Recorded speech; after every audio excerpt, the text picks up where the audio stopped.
Hello साथियों, मैं सौरभ कुमार सिंह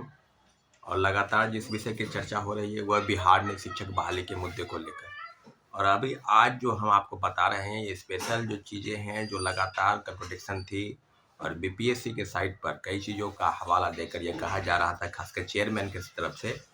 कि जो है हम सप्लीमेंट्री रिजल्ट जो है उसको निकालने की हम लोग तैयारी कर रहे हैं। तो सारी चीज़ों पर कल काफ़ी लोगों से बातचीत हुई, चाहे बीपीएससी के अंदर के लोग थे या शिक्षा विभाग के कुछ अधिकारियों से बातचीत हुई। तो सारी चीज़ों पर आपको हम अपडेट देंगे।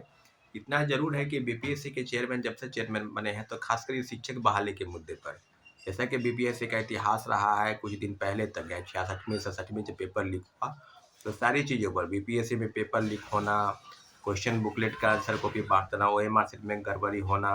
आंसर की में गड़बड़ी होना, फाइनल आंसर की में गड़बड़ी होना, कई मामलों को लेकर तो जो अफवाह थी या सेटिंग के तहत लोगों को नौकरी मिलती है या बीपीएससी के सदस्य के साथ जो बातचीत हुई, उन सारे मामलों को लेकर कई तरह की बातें अफवाह के रूप में भी सामने आई। कई बात में सच्चाई भी, जैसे 67वीं पेपर लीक हुआ तो उसमें जो चेयरमैन के साथ साथ जितने भी लोग थे और उसके बाद जो अधिकारी थे उन्हें जो गिरफ्तारी हुई कुछ लोगों की पेपर लीक के मामले में, तो सारी चीज़ों से ये हो गया कि बीपीएससी का भी इतिहास जो है अब पेपर लीक की तरफ ही बढ़ रहा है और काफ़ी सारी संख्याओं पर ये इस तरह के मामले सामने आए। परंतु अभी जो चीज़ें हैं कि जैसे शिक्षक बहाली हुआ तो बड़े पैमाने पर लगभग 1,20,000 लोगों को नियुक्ति देना था और रिजल्ट निकालना था। सारा जो टफ काम था इसको बाखूबी चेयरमैन सर ने बहुत अच्छे तरीके से निभाया, इस पर नो डाउट। परंतु अब आपको जो बता रहे हैं कि सप्लीमेंट्री रिजल्ट को लेकर लगातार वो बता रहे थे कि 22-23 तारीख तक जो है तमाम जिलों से जो है वो खबरें आ जाएंगी। जो जिला शिक्षा पदाधिकारी की तरफ से जो चिट्ठी है या डीपीओ की तरफ से जो भी चिट्ठी है उसको हम लोग कर लेंगे। तो सारी चीज़ों पर अब जो बातें हैं कि कितनी सीटें आएंगी, क्या होगा उस पर, तो सप्लीमेंट्री रिजल्ट को लेकर जो अनुमानता है वो है कि 20,000 के आसपास जो है वो रिजल्ट आनी चाहिए। कल भी एक सूचना आई थी कि पटना जिला से लगभग 1,000 लोगों ने ज्वाइन नहीं किया, जो भी नियोजित शिक्षक हैं या जो पास कर गए हैं या कोई ऐसे शिक्षक हैं तो जो ज्वाइन नहीं किए। तो 1 to 5 हो या 8-9 या 10th-11 सब जगह 11-12 सब जगहों से ये बातें हैं कि लगभग जो सीटें खाली हैं जिलों से जो सूचनाएं आ रही हैं उसमें काफ़ी ज़्यादा सीटों की बातें हो रही है। पहले जो खबरें आ रही थी कि 5,000 के आसपास ही सीटें जो है वो खाली होंगे, परंतु अभी जो बात है जिस बात को लेकर इस बात की पुष्टि होनी है कि 30 तारीख तक जो सूची है उसको शिक्षा विभाग और बीपीएससी की तरफ से भेज दी जाएगी। मुझे लगता है कि कल या परसों तक जो है सूचना आ जानी चाहिए। और जो चीज़ें हैं कि 30 तक, क्योंकि 7 सबको पता है कि दूसरे फेज की बहाली की जो परीक्षा है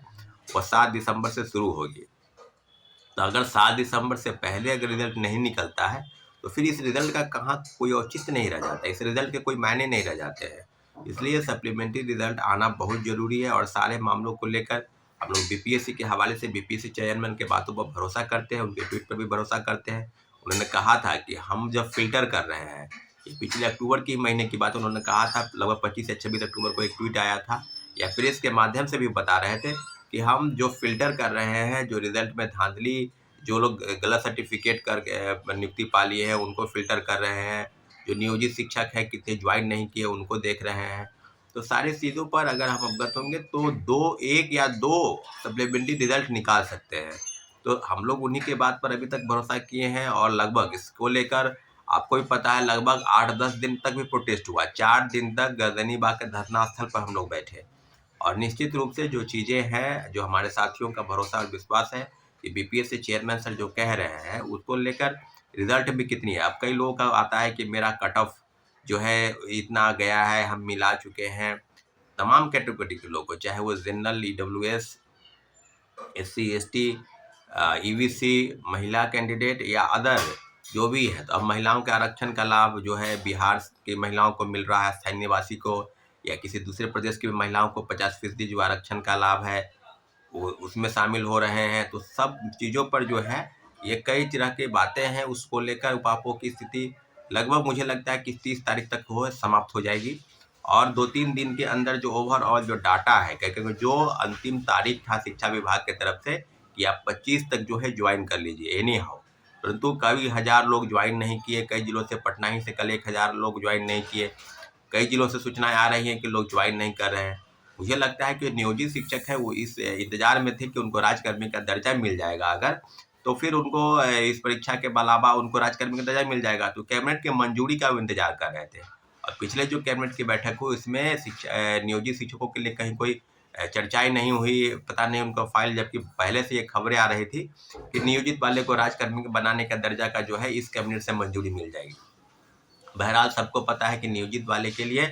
एक अलग से बिहार राज्य विशिष्ट सेवा नियमावली बनी है, शिक्षा नियमावली, जिसके तहत उनको डिपार्टमेंटल परीक्षाएं देनी है और 3 बार अगर परीक्षा में पास कर जाते हैं तो उनको राज्यकर्मी का दर्जा मिल जाएगा। अगर वो उस परीक्षा में फेल कर जाते हैं कोई भी शिक्षक, तो जिस सेवा में आप हैं उस सेवा से भी आपको मुक्त किया जाएगा। इस नियमावली के तहत यही नियम है। और दूसरी तरफ वो फॉर्म भी अप्लाई कर दिए हैं, लाखों परीक्षार्थी जो शिक्षक अभ्यर्थी हैं वो फॉर्म भी अप्लाई कर दिए हैं, दूसरे फेज की बहाली में परीक्षा में बैठेंगे क्योंकि उनका राज्यकर्मी का दर्जा चाहिए, तो शिक्षक बहाली में। और आपको बता दें कि पहले फेज की बहाली में लगभग 28,000 जो आंकड़ा है वो सरकारी, हम लोग का मानना है लगभग 40-42,000 नियोजित शिक्षक हैं जो